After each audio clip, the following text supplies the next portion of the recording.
Guys, അസ്സലാമു അലൈക്കും. അപ്പോൾ അങ്ങനെ ഇരുന്നപ്പോഴാണ് എനിക്കൊരു പപ്സ് തിന്നാൻ കൊതിയായത്. അപ്പം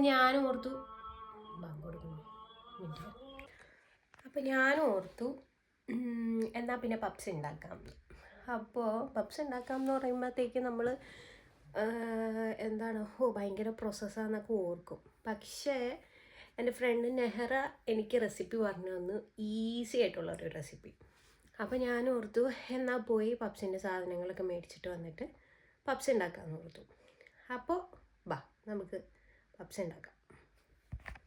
എഗ് പപ്സ് ഉണ്ടാക്കാൻ ആദ്യത്തെ പ്രോസസ്സ് മുട്ട പുഴുങ്ങുക എന്നുള്ളതാണ്. അത് ഞാൻ ഏൽപ്പിച്ചത് ഒമർക്കാട് എടുത്താൽ അതിൻ്റെ ഭംഗി നമുക്ക് കണ്ടറിയാം അതിൻ്റെ അകത്ത് തന്നെ.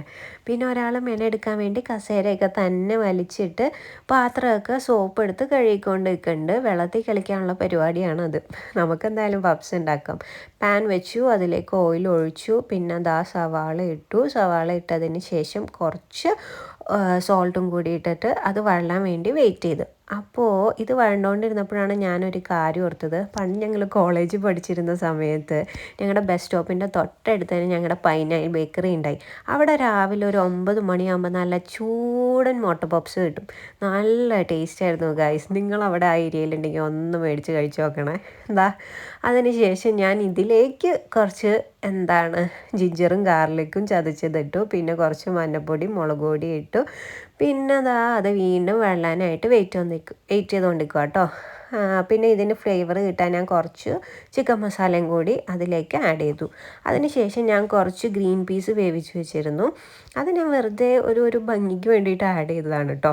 അങ്ങനെ അത് ആഡ് ചെയ്തു. അത് നന്നായിട്ട് വെന്തിരുന്നത് കൊണ്ട് തന്നെ ഈ സവാളയുടെ മിക്സായിട്ട് നന്നായിട്ട് യോജിച്ച് കിട്ടി. പിന്നെ അതെല്ലാം ഞാൻ ഫ്ലെയിം ഓഫാക്കിയിട്ട് എടുത്ത് മാറ്റി വെച്ചു. അതിന് ശേഷം ഞാൻ മുട്ട 2ആയിട്ട് മുറിച്ച് വെച്ചിരുന്നു. പിന്നെ റെഡി റോൾഡ് പഫ് പേസ്ട്രിയാണിത്. ഇത് നമ്മൾ ഇവിടുന്ന് ലിഡിലിൽ നിന്നാണ് മേടിക്കാൻ കിട്ടുന്നത്. ഇതിൻ്റെ റേറ്റ് 1.15 പൗണ്ട്സ് എങ്ങാണ്ടാന്ന് തോന്നുന്നു. പിന്നെ സത്യം പറഞ്ഞാൽ ഈ ഷീറ്റ് കിട്ടിയത് കൊണ്ട് മാത്രമാട്ടോ ഞാൻ പപ്സ് ഉണ്ടാക്കാനായിട്ട് തയ്യാറെടുത്തത്. അല്ലെങ്കിൽ എനിക്ക് അറിയില്ല ഇതെങ്ങനെ ഇതിൻ്റെ ഷീറ്റ് ഉണ്ടാക്കണേ എന്നൊന്നും. പിന്നെ ഞാനത് സ്ക്വയർ ഷേപ്പിൽ കട്ട് ചെയ്തെടുത്തു. ഇതെൻ്റെ ഫസ്റ്റ് ട്രൈ ആണ്. ഇത് എനിക്ക് നന്നായിട്ട് മാക്സിമം എൻ്റെ എഫേർട്ട് എടുത്തിട്ടാണ് ഞാൻ ചെയ്യുന്നത് സക്സസ് ആവാൻ വേണ്ടിയിട്ട്. അതുകൊണ്ട് തന്നെ ഇപ്പം സക്സസ് ആവണമെന്ന് ഉള്ളിൽ നല്ല ആഗ്രഹമുണ്ട്. നമുക്ക് ലാസ്റ്റ് വരെ നോക്കാം എന്താവും. അങ്ങനെ ഞാൻ ഷീറ്റിൽ മിക്സ് വെച്ചു, എഗ്ഗ് വെച്ചു, ഫോൾഡ് ചെയ്യുന്നുണ്ട്. നല്ല ഭംഗിക്കൊക്കെ ചെയ്യുന്നുണ്ട് കേട്ടോ. മനസ്സിൽ ഒരുപാട് പ്രതീക്ഷകളായിട്ടാണ് ഞാനൊരു പപ്സ് ഉണ്ടാക്കണത്. അങ്ങനെ അവസാനം ഞാൻ പപ്സ് എല്ലാം സെറ്റ് ചെയ്തെടുത്തു. ഓവനിൽ വെക്കാനുള്ള സെറ്റപ്പിൽ ഞാൻ ഫോയിൽ പേപ്പർ വെച്ചിട്ട് അതിൻ്റെ മുകളിൽ എല്ലാ പപ്സും സെറ്റ് ചെയ്ത് വെച്ചു കേട്ടോ.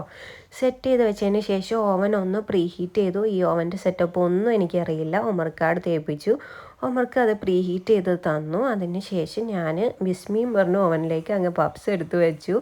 ഇതെന്താവും എന്നുള്ള ആകാംക്ഷയിൽ ഞാൻ അവിടെ തന്നെ നിന്നു വെയിറ്റ് ചെയ്ത്. ഫ്ലെയിമൊക്കെ ഓണാക്കി ഞാൻ ഈ സംഭവം കരിഞ്ഞു പോകരുതല്ലോ, കരിഞ്ഞു പോയതിൻ്റെ ടേസ്റ്റ് പോകും. സോ ഞാൻ അവിടെ തന്നെ വെയിറ്റ് ചെയ്ത് നിന്നു. അങ്ങനെ ഞാൻ ആകാംക്ഷയിൽ നോക്കി കളറ് ചേഞ്ച് വന്നു. നല്ല ടേസ്റ്റ് ഉണ്ടായിരുന്നു കേട്ടോ ഗായ്സ്. ഞാൻ സംഭവം പുറത്തെടുത്തു. എന്തായാലും സക്സസ് ആയിട്ടുണ്ട്. എല്ലാവരും ട്രൈ ചെയ്യണം കേട്ടോ. അപ്പോൾ അടുത്ത വീഡിയോ കാണാം.